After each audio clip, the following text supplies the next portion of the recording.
Emergency operation centre NIOC Khyber Pakhtunkhwa जे ज़िले दीर ऐं सिंध जे ज़िले बदीन मां पोलियो जे ॿिनि नवनि केसनि जी तस्दीक़ करे छॾी आहे। सिहत खाते लोअर दीर कोहिस्तान जे इलाइक़े पटन में हिकु 6 सालनि जी नींगरी में पोलियो वायरस जी तस्दीक़ कई आहे।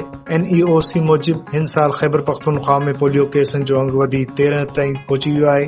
बनू ऐं लकी मुरवत मां 3 पोलियो केस रिपोर्ट थिया आहिनि। NIOC मूजिब जारी कयल रिपोर्ट में ॼाणायो वियो आहे त टांग ऐं उत्तर वज़ीरिस्तान मां 2 DI खान तोगर ऐं लोअर दीर कोहिस्तान मां पोलियो जो हिकु केस रिपोर्ट थियो आहे। पाकिस्तान में 8 महीननि में पोलियो जा 21 केस रिपोर्ट थिया आहिनि। पोलियो जे ख़ात्मे लाइ हिकु ख़ासि मुहिम 1 सेप्टेम्बर खां सॼे मुल्क में शुरू थींदी, जॾहिं त वज़ीर आला सिंध सैयद मुराद अली शाह ऐं chief secretary Sindh Haider Shah polio case ते तशवीश जो इज़हार कयो आहे। चीफ सेक्रेटरी सिंध आसिफ हैदर शाह जो कमिश्नर हैदराबाद सां राब्तो थियो आहे। 24 कलाकनि में तफ़सीली रिपोर्ट तलब कई वई आहे। मातली जी यूनियन काउंसिल नंबर 2 में पोलियो केस रिपोर्ट थियण जी अमलदारनि तस्दीक़ कई आहे। चीफ सेक्रेटरी चयो आहे त पोलियो हिकु लाइलाज मर्ज़ आहे। हिन खां बचाव सिर्फ़ ऐं सिर्फ़ बर वक़्त वैक्सीनेशन सां मुमकिन आहे। चीफ सेक्रेटरी चयो त सॼे मुल्क में इंसदाद पोलियो जी ख़ासि मुहिम 1 सेप्टेम्बर खां शुरू थींदी।